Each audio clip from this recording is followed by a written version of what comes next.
Hi dear students, welcome to online class. Today we will discuss about when you are old. This is your sixth chapter. This is PU second year English. Okay, let's open the page number 53. ಈಗಾಗಲೇ ನಾವು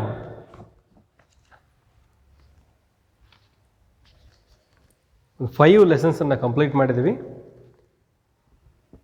ಅ ಸನ್ನಿ morning ಈಗಾಗಲೇ complete ಆಗಿದೆ. ಇದೊಂದು poem, W.B. Yeats ಬರೆದಂತಹ ಒಂದು poem. William Butler Yeats when you are old, page number 53. Before going to discuss on this poem, just know about the author. About the ಆಥರ್ನ ನೋಡೋಣ ಬನ್ನಿರಿ. Page number 54. William Butler Yeats. He was lived in 1865 to 1939. He is an Irish poet and one of the foremost figures of 20th century literature. W.B. Yeats was an Irish poet who is considered probably the greatest poet in the English language in the 20th century. His early poetry is part of the Celtic Twilight or the Irish literary revival, and it uses the myths and heroic figures of Ireland. Yeats wrote plays, was one of the founders of the Abbey Theatre in Dublin, and was witness to the revolutionary politics of Ireland. He was awarded the Nobel Prize for Literature in 1923. Later, under the influence of Ezra Pound, he began to write modernist poetry. He is among the great love poets of the world. Okay. ಏನು about the ಪೋಯಟಲ್ಲಿ ಇವ್ರದ್ದು literary achievements, ಆಮೇಲೆ ಇವರು ಯಾವ ಒಂದು ಜಾನ್ರದಲ್ಲಿ ಬರೀತಾರೆ, it means ಯಾವ ಒಂದು ಸ್ಟೈಲಲ್ಲಿ, ಯಾವ ಡಿವೈಡಲ್ಲಿ, ಅಂದರೆ ಯಾವ ಒಂದು ಪ್ರವರ್ಗಕ್ಕೆ ಸೇರೋ ಹಾಗೆ ಬರೀತಾರೆ ಅನ್ನೋದ್ರ ಬಗ್ಗೆ ಇಲ್ಲಿ ನಿಮಗೆ ಹೇಳ್ತಾ ಹೋಗ್ತಿದ್ದಾರೆ. Is an Irish poet. ಇವರೊಬ್ಬರು ಐರಿಷ್ ಪೊಯೆಟ್ ಆಗಿರ್ತಾರೆ. ಐರ್ಲೆಂಡ್ ಏನು ಸ್ಟೇಟ್ ಇದೆಯಲ್ಲ ಇಂಗ್ಲೆಂಡಲ್ಲಿ, ಯುನೈಟೆಡ್ ಕಿಂಗ್ಡಮ್ದಲ್ಲಿ ಏನು ಐರ್ಲೆಂಡ್ ಇದೆಯಲ್ಲ, ಆ ಐರ್ಲೆಂಡೇ ಐರಿಷ್. ಇವರೊಬ್ಬರು Irish poet and one of the foremost figures of 20th century literature. 20th centuryಯಲ್ಲಿ ಏನು ಲಿಟ್ರೇಚರ್ ಬಂತಲ್ಲ, ಅದರಲ್ಲಿ William Butler eats, W.B. Eats ಅವ್ರದ್ದು ಒಂದು ವಿಭಿನ್ನವಾದ ಪಾತ್ರ. ಇವರು ಬಹಳ ಫೇಮಸ್ ಆದಂಥ ವ್ಯಕ್ತಿ. W.B. Yeats was an Irish poet who is considered probably the greatest poet in the English language in the 20th century. ಇವರೊಬ್ಬರು ಐರಿಷ್ ಪೊಯೆಟ್ ಆದರೂ ಕೂಡ, ಇವರು ಐರಿಷ್ ಪೊಯೆಟ್ ಆದರೂ ಕೂಡ 20th centuryಯಲ್ಲಿ ಏನು ಇವರು 20th centuryಯಲ್ಲಿ ಏನು ಲಿಟ್ರೇಚರನ್ನು ಬರೆಯೋಕ್ಕೆ ಶುರು ಮಾಡಿದಾರಲ್ಲ, ಆ 20th centuryಯಲ್ಲಿ ಇವ್ರದ್ದು ಭಾಳ ಫೋರ್ಮೋಸ್ಟ್, ಅಂದರೆ ಇವರು ಪ್ರಕಾರಗಳೇ ಆಗಿದ್ದು. ಇವರು ಹೆಚ್ಚಿನ ಬಗ್ಗೆ ಬರೀತಿದ್ದಾರೆ ಅಂದರೆ ಐರಿಷಲ್ಲಿ ನಡೀತಕ್ಕಂಥ ಪೊಲಿಟಿಕ್ಸು, ಅಲ್ಲಿ ಒಂದು ಚಳುವಳಿ, ಅವುಗಳ ಬಗ್ಗೆ ಬರೀತಿದ್ರು. ಆದರೂ ಕೂಡ ಇವರ ಒಂದು ವರ್ಕ್ಸನ್ನು ಕನ್ಸಿಡರ್ ಮಾಡಿದರೆ ಇಂಗ್ಲೀಷ್ ಲ್ಯಾಂಗ್ವೇಜ್ನಲ್ಲಿ 20th centuryಯಲ್ಲಿ ಬಂದಂಥ ಒಬ್ಬ ಅದ್ಭುತ ಬರಹಗಾರರಿವರು. His early poetry is the part of the Celtic Twilight or the Irish literary revival, and it uses the history, myths and heroic figures of the Ireland. ಇವರು ಮೊದಲಿಗೆ ಯಾವುದ್ರ ಬಗ್ಗೆ ಬರೀತಿದ್ರು? ಐರಿಷ್ನಲ್ಲಿ ನಡೀತಕ್ಕಂಥ ಪಾಲಿಟಿಕ್ಸ್ ಬಗ್ಗೆ, ಐರಿಷಿನ ಹಿಸ್ಟ್ರಿ ಬಗ್ಗೆ. ಸೆಲ್ಟಿಕ್ ಟ್ವಿಲೈಟ್ ಇದು ಬರ್ತದೆ. Celtic twilight ಅಂದರೆ ಮುಸ್ಸಂಜೆ ಮುಂಬೆಳಗು, ಈ ಥರ. ಅಂದರೆ ಐರಿಷ್ ಬಗ್ಗೆ, ಐರಿಷ್ನಲ್ಲಿ ಹೇಗೆ ಅಲ್ಲಿಯ ಒಂದು ಇತಿಹಾಸ ಬೆಳೀತು, ಅಲ್ಲಿಯ ಹೀರೋಗಳು ಯಾರ್ಯಾರು, ಐರಿಷ್ ಬಗ್ಗೆ ಹೋರಾಡಿದವರು, ಆ ದೇಶಕ್ಕೆ ಒಂದಿಷ್ಟು ಕೊಡುಗೆ ಕೊಟ್ಟವರು, ಅವ್ರ ಬಗ್ಗೆ ಎಲ್ಲ ಇವರು heroic figures of the island, ಅದ್ರ ಬಗ್ಗೆ ಎಲ್ಲ ಬರೀತಿದ್ರು. ಈಟ್ಸ್ ರೋಟ್ ಪ್ಲೇಸ್, ಇವರು ನಾಟಕಗಳನ್ನು ಬರೆದಿದ್ದಾರೆ. Was one of the founders of the Abbey Theatre in Dublin. ಇವರು ಮತ್ತು ಇವರ ಸ್ನೇಹಿತರು ಕೂಡ ಏನು ಮಾಡಿದರು? ಅಬ್ಬೆ ಥಿಯೇಟರ್, ಡಬ್ಲಿನ್ ಒಂದು ಸಿಟಿ, ಅಬ್ಬೆ ಥಿಯೇಟರ್. ಇವರು ಅಬ್ಬೆ ಥಿಯೇಟರ್ ಅಂತ ಒಂದು ಥಿಯೇಟ್ರನ್ನು ಸೃಷ್ಟಿ ಮಾಡಿದರು, ಒಂದು ಫೌಂಡ್ ಮಾಡಿದರು. ಥಿಯೇಟ್ರ್ ಅಂದರೆ ಅದೊಂದು ನಾಟಕ ಅಕಾಡೆಮಿ ಅಂತ ಹೇಳ್ಬೋದು ನಾವು, ಹೌದಾ? ಅಂತ ಒಂದು ಥಿಯೇಟ್ರನ್ನು ಸೃಷ್ಟಿ ಮಾಡಿ ಡಬ್ಲಿನ್ನಲ್ಲಿ ಇವರು ಅಂಥವು ಸೃಷ್ಟಿ ಮಾಡಿ ಏನು ಮಾಡಿದರು, ಹೆಚ್ಚು ನಾಟಕಗಳನ್ನು ಸೃಷ್ಟಿ ಮಾಡ್ತಾ ಸಾಕಷ್ಟು ಜನರಿಗೆ ಮನರಂಜನೆ ಕೊಡಲಿಕ್ಕೆ ಶುರು ಮಾಡಿದರು. And was witness to the revolutionary politics of Ireland. ಜೊತೆಗೆ ಪ್ಲೇಸಲ್ಲಿ ಇವರೇನು ಮಾಡ್ತಿದ್ರು, ಹೆಚ್ಚು ಪೊಲಿಟಿಕಲ್ ಐಡಿಯಾಸನ್ನು ತಂದು ಶೇರ್ ಮಾಡ್ತಿದ್ರು. In 1923 he was awarded the Nobel prize for in 1923. ಲಿಟ್ರೇಚರ್ಲಿ ಇವರು ಒಂದು ಸಾಧನೆಯನ್ನು ಗಮನಿಸಿ 1923ರಲ್ಲಿ ಇವರಿಗೆ ನೋಬೆಲ್ ಪ್ರೈಸ್ ಅವಾರ್ಡ್ ಆಗ್ತದೆ.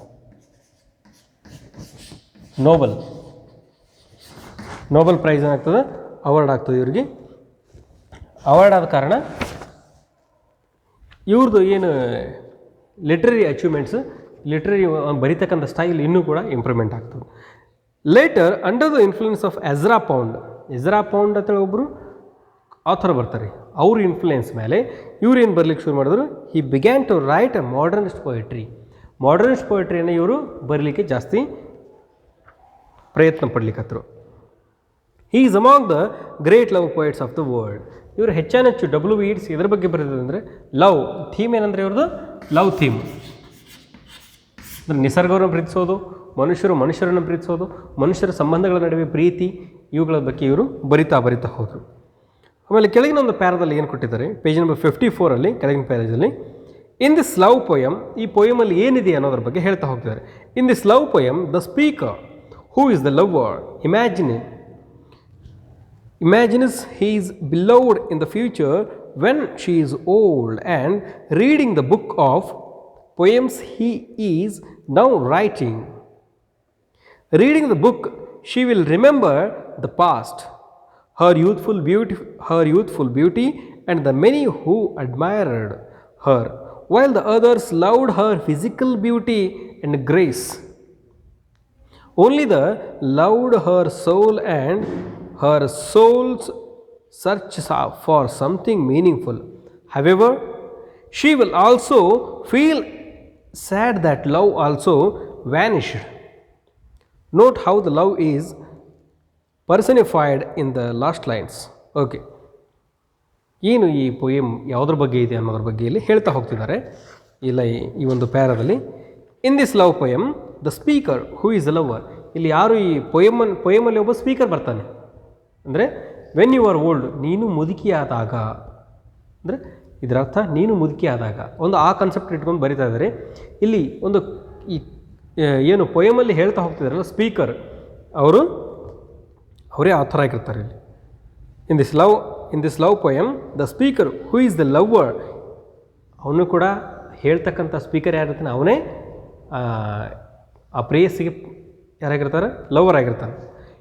Imagines he is beloved in the future when she is old, and reading the book of the beloved book of the poems he is now writing. ಅವನು ಇವಾಗ ಬರೀತಿದ್ದಾನೆ ಪೊಯಮ್ಸನ್ನು, ಈಗ ಬರೀತಿದ್ದಾನೆ. ಯಾವ ಒಂದು ಇಮ್ಯಾಜಿನೇಷನಲ್ಲಿ ಬರೀತಿದ್ದಾನೆ, ಫ್ಯೂಚರಲ್ಲಿ ಇನ್ನೂ ಎಷ್ಟು, ಈಗ ಅವನಿಗೆ 20 or 30 ಅಂತ ಅನ್ಕೋಬೋದು ನೀವು ಏಜು. ಯಾವಾಗ ಬರೀತಿದ್ದಾನೆ, ಆಫ್ಟರ್ ಒಂದು 40-50 ಇಯರ್ಸ್ ಬಿಟ್ಟು ಅಂದರೂ ಅಲ್ಲಿ ಆ ಒಂದು ಏಜಲ್ಲಿ 40 ಇಯರ್ಸ್ ಆದಮೇಲೆ ನನ್ನ ಒಂದು ಪ್ರೇಯಸಿಗೆ ನಾ ಪ್ರೀತಿಸಿದ್ನಲ್ಲ, ಆಕೆ ಓಲ್ಡ್ ಆಗಿರ್ತಾಳೆ, ಏಜ್ ಆಗಿರ್ತದೆ ಆಕೆಗೋಸ್ಕರ ಇವತ್ತೇ ಬರೀತಿದ್ದಾನೆ ಆತ. ಈ ಒಂದು ಏಜಲ್ಲಿ ಬಿಫೋರ್ 40 ಇಯರ್ಸ್ ಅಡ್ವಾನ್ಸ್ ಬರೀತಿದ್ದಾನೆ. ಬರೆದೇನು ಹೇಳ್ತಿದ್ದಾನೆ, ನೀನು ಮುದುಕಿ ಆದಾಗ ನನ್ನನ್ನೇನು ಈಗ ರಿಜೆಕ್ಟ್ ಆಗಿದ್ದಾನೆ, ಹುಡುಗಿಯಿಂದ ರಿಜೆಕ್ಟ್ ಆಗಿದ್ದಾನೆ. ಪೊಯಮ್ ಬರೀತಿದ್ದಾನೆ, ನನ್ನಂಥ ಒಳ್ಳೆ ಲವರ್ ನೀನು, ನನ್ನಂಥ ಒಳ್ಳೆ ಹುಡುಗನ ನೀನು ರಿಜೆಕ್ಟ್ ಮಾಡಿದ್ಯಲ್ಲ, ನಿನಗೆ ಯಾವಾಗ ಪಶ್ಚಾತ್ತಾಪ ಆಗುತ್ತಂದರೆ ನೀನು ವೆನ್ ಯು ಆರ್ ಓಲ್ಡ್, ನೀನು ಮುದುಕಿ ಆದಾಗ ನನ್ನ ಪೊಯಮ್ಸನ್ನು ತೆಗೆದು ಓದಬೇಕಾದ್ರೆ ನಿನಗೆ ಪಶ್ಚಾತ್ತಾಪ ಆಗ್ತದೆ. ಎಂಥ ಒಳ್ಳೆ ಹುಡುಗನ ನಾನು ಮಿಸ್ ಮಾಡಿಕೊಂಡೆ ಅಂತ ನನಗೆ ಪಶ್ಚಾತ್ತಾಪ ಆಗ್ತದೆ ಅಂಥೇಳಿ ಈ ಕಾನ್ಸೆಪ್ಟಲ್ಲಿ ಪತ್ರವನ್ನು ಬರೀತಿದ್ದಾನೆ. ಹುಡುಗಿಗಾಗಿ ಒಂದಿಷ್ಟು ಪದ್ಯಗಳನ್ನು ಬರೀತಿದ್ದಾನೆ. Book of the poems he is now writing, ಈಗ ಬರೀತಿದ್ದಾನೆ. Reading the book she will remember the past. ಆಕೆ ಆಗ ಪುಸ್ತಕಗಳನ್ನು ಓದಿ, ಆಕೆ ಮುದುಕಿಯಾದಾಗ ಪುಸ್ತಕಗಳನ್ನು ಓದಿ ತನ್ನ ಕಳೆದ ಹೋದ ದಿನಗಳ ಬಗ್ಗೆ ಆಕೆ ನೆನಪು ಮಾಡ್ಕೋಬೇಕು. Her youthful beauty and the many who admired her. ಆಕೆ ತಾನು ಯೌವನದಲ್ಲಿದ್ದಾಗ ಎಷ್ಟು ಸುಂದರವಾಗಿದ್ದರು ಅನ್ನೋದ್ರ ಬಗ್ಗೆ ಆಕೆ ನೆನಪು ಮಾಡ್ಕೊಳ್ಬೇಕು. ಆ್ಯಂಡ್ ಮೆನಿ ಹೂ ಅಡ್ಮೈರ್ಡ್ ಹರ್, ಆಕೆಯನ್ನು ಸಾಕಷ್ಟು ಜನ ಮೆಚ್ಚುತ್ತಿದ್ದರು ಬಿಕಾಸ್ ಆಫ್ ಹರ್ ಬ್ಯೂಟಿ. ಸಾಕಷ್ಟು ಜನ ಏನು ಮಾಡ್ತಾರೆ, ಆಕೆಯನ್ನು ಮೆಚ್ಚುತ್ತಿದ್ರು. ಯಾಕಂದರೆ ಆಕೆ ಸೌಂದರ್ಯವಾಗಿದ್ದರು, ಬಹಳ ಸುಂದರಿಯಾಗಿದ್ದರು. ಆದ ಕಾರಣ ಆಕೆಯನ್ನು ಮೆಚ್ಚಿದ್ರು. Because of only the beauty, ಆಕೆಯನ್ನು ಸೌಂದರ್ಯವನ್ನು ನೋಡಿ ಮಾತ್ರ ಮೆಚ್ಚಿದ್ರು. ಅವ್ರು ಯಾರೂ ಆಕೆಯ ನಿಜವಾದ ಪ್ರೀತಿಯನ್ನು ಮೆಚ್ಚುತ್ತಿದ್ದಿಲ್ಲ ಅಂತ ಇಲ್ಲಿ ಹೇಳ್ತಿದ್ದಾನೆ.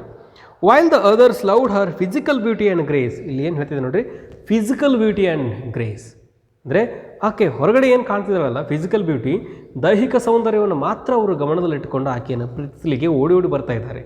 ಆದರೆ ಅವಳ ನಿಜವಾದ ಮನಸ್ಸನ್ನು ಪ್ರೀತಿಸೋಕೆ ಬರ್ತಾ ಇಲ್ಲ, ಅವಳ ವ್ಯಕ್ತಿತ್ವವನ್ನು ಪ್ರೀತಿಸೋಕೆ ಬರ್ತಾ ಇಲ್ಲ, ಅವಳ ಹೃದಯವನ್ನು ಪ್ರೀತಿಸೋಕೆ ಬರ್ತಾ ಇಲ್ಲ ಅಂತ ಇಲ್ಲಿ ಹೇಳ್ತಿದ್ದಾನೆ. Only he loved her soul and her soul search for something meaningful. Only ಯಾರು ಹೀ ಲವ್ಡ್ ಹರ್ ಸೋಲ್, ಇವೇನು ಈ ಪೊಯಮ್ ಏನು ಬರೆದಿದ್ದಾನಲ್ಲ, ಈ ಲವರ್ ಬಾಯ್ ಇವನು ಮಾತ್ರ WB ಈಟ್ಸ್ ಮಾತ್ರ ಏನು ಮಾಡ್ತಿದ್ದಾನೆ, ಆಕೆ ನಿಜವಾದ ಒಂದು ಹೃದಯವನ್ನು ಪ್ರೀತಿಸ್ತಾನೆ. ಆಕೆಯ ಮನಸ್ಸನ್ನು ಪ್ರೀತಿಸ್ತಿದ್ದೀನಿ ನಾನು. ನಿನ್ನ ಹೃದಯ ಏನು ಕೇಳ್ತಾ ಇದೆ, ನೀನು ಬೇರೆ ಏನೇನೋ ನೋಡಿ ಇನ್ನೊಬ್ಬರ ಕಡೆ ಹೋಗ್ತೀಯ, ಆದರೆ ನಿನ್ನ ಹೃದಯ ಏನು ಕೇಳ್ತೈತಿ, ನಿಜವಾದ ಅರ್ಥವನ್ನು ಕೇಳ್ತದೆ. ಪ್ರೀತಿ ನಿಜವಾದ ಅರ್ಥವನ್ನು ಕೇಳ್ತೈತಿ, ಅದನ್ನು ನಾನು ನಿನಗೆ ಕೊಡ್ತೀನಿ ಅಂತ ಇಲ್ಲಿ ಯಾರು ಓನ್ಲಿ ಹಿ ಲವ್ಡ್ ಹರ್ ಆಕೆಯನ್ನು ನೋಡ್ತಿದ್ದಾರೆ. She will also feel and that love also vanished. ಹಾಗೆ ಮುದುಕಿ ಆದಾಗ ತನ್ನ ಹಳೆಯದನ್ನು ನೆನೆಸ್ಕೊಂಡು, ಓ ಅಂಥ ಒಬ್ಬ ಒಳ್ಳೆ ಹುಡುಗ ನನ್ನ ಹತ್ರ ಬಂದಿದ್ದ, ನನ್ನ ಮನಸ್ಸನ್ನು ಪ್ರೀತಿಸ್ಲಿಕ್ಕೆ ಬಂದಿದ್ದ, ಎಲ್ಲರೂ ನನ್ನ ದೇಹವನ್ನು ಪ್ರೀತಿಸ್ಲಿಕ್ಕೆ ಬಂದಿದ್ದರು, ಆದರೆ ಅವನು ನನ್ನ ಮನಸ್ಸನ್ನು ನನ್ನ ಹೃದಯವನ್ನು ಪ್ರೀತಿಸ್ಲಿಕ್ಕೆ ಬಂದಿದ್ದ. ನನ್ನ ಜೀವನದ ಬಗ್ಗೆ ಆತನಿಗೆ ಬಹಳ ಕಾಳಜಿ ಇತ್ತು, ಅಂಥವನ್ನ ನಾನು ಏನು ಮಾಡಿದೆ, ನಾನು ರಿಜೆಕ್ಟ್ ಮಾಡಿದೆ ಅಂತ ನಿನಗೆ ಫೀಲಿಂಗ್ ಸ್ಯಾಡ್ ಆಗಬೇಕು. She will also feel sad, ನೀ ಯಾವಾಗ ನಿನಗೆ ಬಹಳ ದುಃಖ ಆಗ್ಬೇಕಂತ ನೆನೆಸಿ. ಲವ್ ಆಲ್ಸೋ ವ್ಯಾನಿಶ್ಡ್, ನಿನಗೆ ದುಃಖ ಆಗ್ತದೆ, ಬಟ್ ಏನಾಗಿರ್ತೈತಿ, ಆಗ ನನ್ನ ಪ್ರೀತಿ ನೀನು ಸಿಗೋದಿಲ್ಲ, ವ್ಯಾನಿಷ್ ಆಗಿರ್ತದೆ, ಅಂದರೆ ಕಣ್ಮರೆ ಆಗಿರ್ತೈತಿ, ಬಹಳ ವರ್ಷಗಳೇ ಕಳೆದಿರ್ತೈತಿ. Note how love is personified in the last line. Okay, ನೀವೇನು ಮಾಡಬೇಕು, ಲಾಸ್ಟ್ ಲೈನಲ್ಲಿ ಅವರು ಎಷ್ಟು ಪ್ರೀತಿಯನ್ನೆಷ್ಟು ಇಲ್ಲಿ ಚೆಂದಾಗಿ ನಿರೂಪಣೆ ಮಾಡಿದ್ದಾರೆ ಅನ್ನೋದ್ರ ಬಗ್ಗೆ ನೀವು ಪರ್ಸನಿಫೈಡ್ ಮಾಡಬೇಕು ಅಂತ ಹೇಳಿದ್ರೆ, ವ್ಯಕ್ತಿತ್ವ ರೂಪಣೆ ಮಾಡು. ಪರ್ಸನಿಫೈಡ್ ಅಂದರೆ ವ್ಯಕ್ತಿತ್ವ ರೂಪಣೆ ಮಾಡಿದ್ರು. ಲೈನಲ್ಲಿ ಏನಾಗಿದೆ, ಅಲ್ಲಿ ಎಷ್ಟು ಇಂಪಾರ್ಟೆಂಟ್ ಮೀನಿಂಗ್ ಇದೆ ಅನ್ನೋದನ್ನು ಗಮನಿಸಿರಿ ಅಂತ ಹೇಳಿದ್ದಾರೆ. ಓಕೆ, ಗ್ಲಾಸರಿಯಲ್ಲಿ ಏನಿದೆ, ದ ಪಿಲಿಗ್ರಿಮ್ ಸೋಲ್, ಇಲ್ಲಿ ಒಂದು ವರ್ಡ್ ಬರ್ತದೆ ಪಿಲಿಗ್ರಿಮ್ ಸೋಲ್ ಅಂತ. What is the meaning of questing soul? Questing searching, ಏನು something meaningful, searching for something meaningful ಅಂತ ಏನಿದೆಯಲ್ಲ, questing soul. The pilgrim soul ಅಂದರೆ ಯಾರ್ದಲ್ಲಿ, ಹುಡುಗಿದು pilgrim soul. The glowing bars, the bars of the fireplace full of glowing coal. The glowing bars ಅಂದರೆ ಏನು ಅಗ್ಗಿಷ್ಟಿಕೆ ಅಂತ ಕರಿತೀವಲ್ಲ ಅದು. ಈಗ ಯುರೋಪ್ನಲ್ಲೆಲ್ಲ ಏನಿರುತ್ತೆ, ಚಳಿ ಜಾಸ್ತಿ. ಇದು ಯುರೋಪ್ನಲ್ಲಿ ಆ ಕಾನ್ಸೆಪ್ಟಲ್ಲಿ ಇಟ್ಕೊಂಡು ಬರೆದಂತಹ ಒಂದು ಪೋಯಮ್. ಅಲ್ಲಿ ಚಳಿ ಜಾಸ್ತಿ ಇರ್ತದೆ, ಹಿಮ ಬೀಳ್ತಿರ್ತದೆ. ಅವ್ರ ಮನೆಗಳಲ್ಲಿ ಪ್ರತಿ ಮನೆಯಲ್ಲಿ ಒಂದು ಮೂಲೆಯಲ್ಲಿ ಒಂದು ಅಗ್ಗಿಷ್ಟಿಕೆ, ಒಂದಿಷ್ಟು ಬೆಂಕಿ ಹಾಕಿ ಮನೆಯನ್ನು ಬೆಚ್ಚಗಿಡಲಿಕ್ಕೆ ಅವರು ಒಂದು ಬೆಂಕಿಯ ಒಂದು ವ್ಯವಸ್ಥೆ ಮಾಡಿರ್ತಾರೆ. ಅದರ ಮುಂದೆ ಕೂತು ಓದು, ಆ ಬೆಳಕಲ್ಲಿ ಕೂತು ಓದುವ ಒಂದು ವ್ಯವಸ್ಥೆ ಇರ್ತದೆ. Glowing bars, the bars of the fireplace full of glowing coal. ಕಲ್ಲಿದ್ದಲುಗಳು ಹಾಕಿರ್ತಾರೆ, ಅವು ಹೊಳಿತಾ ಇರ್ತದೆ, ಬೆಂಕಿಯ ಕೆಂಡುಗಳು ಹೊಳಿತಾ ಇರ್ತದೆ. ಅದು ನೋಡ್ ಅಂದರೆ move one's head up and down repeatedly. ನೋಡಂದರೆ ಈ ಹೆಡಕ್ಕೆ ಅಳಗಾಡ್ತದಲ್ಲ, ಈ ಕುತ್ತಿಗೆ ಎಲ್ಲ ಅಳಗಾಡ್ತದಲ್ಲ, ವಯಸ್ಸಾದವ್ರಿಗೆ ತಲೆ ಎಲ್ಲ ಅಳ್ಳಾಡ್ತಾ ಇರ್ತದೆ. ನೀನು ಮುದುಕಿಯಾಗಿ ನಿನ್ನ ಕೂದಲೆಲ್ಲ ಬೆಳ್ಳಗಾಗಿ ನಿನ್ನ ತಲೆ ಅಳ್ಳಾಡುವಾಗ ಈ ಪುಸ್ತಕವನ್ನು ತೆಗೆದುಕೊಂಡು ಓದು ಅಂತ ಅಂದ್ಕೊಂಡು ಈಗ ಪುಸ್ತಕವನ್ನು ಬರೀತದಾನೆ. ಮರ್ಮರ್ ಅಂದ್ರೆ ಗೊಣಗೋದು. A softly spoken or almost inaudible utterance ಅಂದರೆ ಯಾರಿಗೂ ಕೇಳಿದಿರೋ ಹಾಗೆ ಗೊಣಗೋದು, ಗೊಣಗೋದು ಮರ್ಮರ್ ಅಂದರೆ. ಓಕೆ, ಇದಿಷ್ಟು ಗ್ಲಾಸರಿ ಆಯಿತು, ಅಬೌಟ್ ದ ಆಥರ್ ಆಯಿತು. Tomorrow we will continue with when you are old WB Yeats. Pre reading activity ಜೊತೆಗೆ ನಾವು ನಾಳೆ ಈ ಪೋಯಮನ್ನು ಸ್ಟಾರ್ಟ್ ಮಾಡೋಣ. ಓಕೆ, ನೀವು ಏನು ಮಾಡಬೇಕು, ಈ ಪೋಯಮನ್ನೇ ಮತ್ತೊಮ್ಮೆ ಓದ್ಕೊಳ್ಬೇಕು. ಜೊತೆಗೆ ಈ ಪುಸ್ತಕದಲ್ಲಿ ಪೇಜ್ ನಂಬರ್ 56 ಕನ್ನಡವನ್ನು ಓದಕೊಟ್ಟಿದ್ದಾರೆ. 56 ನೀನು ಮುದುಕಿಯಾದಾಗ ಕನ್ನಡ, ಇದೇ ಪೋಯಮ್ನ ಕನ್ನಡ ಅನುವಾದ ಇದೆ. ನಿಮ್ಮ ಟೆಕ್ಸ್ಟ್ ಬುಕ್ಕನ್ನು ಓಪನ್ ಮಾಡಿ ಒಂದು ಸಲ ಓದ್ಕೊಂಡ್ರೆ ನಿಮಗೇನಾಗ್ತದೆ, ಪೋಯಮ್ ಇನ್ನೂ ಏನಾಗ್ತದೆ, ಹತ್ತಿರ ಆಗ್ತದೆ. Okay, thanks for watching, keep watching.